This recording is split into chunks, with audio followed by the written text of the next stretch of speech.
Bukod sa pagnganga sa may Merlion, ano pa ba pwede gawin around Marina Bay Sands? Mag-shopping! Kung hindi mo naman type ang mag-shopping, pwede kang mag-book ng activities sa Klook.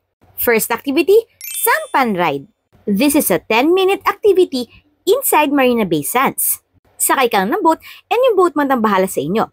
There's a waterfall din dito, kaso yung time namin wala. The waterfalls flow every hour. One of the highlights, Sky Park Observation Deck ng Marina Bay Sands. Nasa takto ka ng MBS and makikita mo karamihan ng mga attractions in Singapore like Gardens by the Bay, Merlion, and Art Science Museum.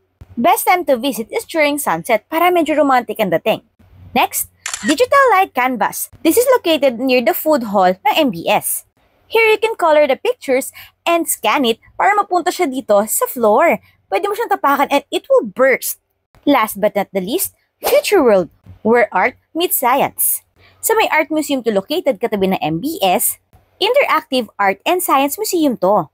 Kaya medyo magkatagal kayo here kasi ang ganda niya for pictures, videos, and for the experience.